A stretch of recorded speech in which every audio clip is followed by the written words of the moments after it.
आज ହେଉଛି महान साम्यवादी जननेता प्रसन्न पंडा 102तम जन्म जयंती।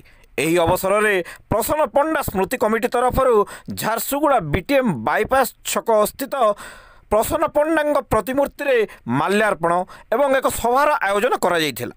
ପୂର୍ବାହ୍ନ 9 ଘଣ୍ଟା ସମୟରେ ସ୍ମୃତି କମିଟି କର୍ମକର୍ତ୍ତାମାନଙ୍କ ସହ ଭାରତୀୟ କମ୍ୟୁନିଷ୍ଟ ପାର୍ଟିର ଜିଲ୍ଲା ସମ୍ପାଦକ ସାରଙ୍ଗଧର ମିଶ୍ର, ଏଆଇଟିୟୁସି ନେତା ଅନିତ ଚକ୍ରବର୍ତ୍ତୀ, ଜିଲ୍ଲା ଓକିଲ ସଂଘର ପୂର୍ବ ସଭାପତି ତ୍ରିନାଥ ଗୋଆଲ, ବିଜେଡି ନେତା ମହେନ୍ଦ୍ର ନାୟକ, ଜିଲ୍ଲା କଂଗ୍ରେସର ପୂର୍ବ ସମ୍ପାଦକ ତଥା ଅଧିବକ୍ତା ପ୍ରଶାନ୍ତ ତ୍ରିପାଠୀ, ପ୍ରସନ୍ନ ପଣ୍ଡା ଆଇନ ମହାବିଦ୍ୟାଳୟର ଅଧ୍ୟକ୍ଷ ଦୀପକ ତିୱାରୀ, ବରିଷ୍ଠ କମ୍ରେଡ୍ ଶଙ୍କର ବିଶୋଇ, କମ୍ରେଡ୍ ନକୁଳ ପ୍ରଧାନ, କମ୍ରେଡ୍ ସରୋଜ ବଢ଼େଇଙ୍କ ସମେତ ଶତାଧିକ ସାମ୍ୟବାଦୀ ଓ ସମାଜବାଦୀ ଚିନ୍ତାଶୀଳ ନାଗରିକମାନେ ବାଇପାସ୍ ଛକରେ ପହଞ୍ଚି ଜନ୍ମ ଜୟନ୍ତୀରେ ମହାପୁରୁଷ ଦେବତୁଲ୍ୟ ରାଜନେତା ପ୍ରସନ୍ନ ପଣ୍ଡାଙ୍କ ଜୟନ୍ତୀ ପାଳନ ସହ ସ୍ମୃତିଚାରଣ କରିଥିଲେ।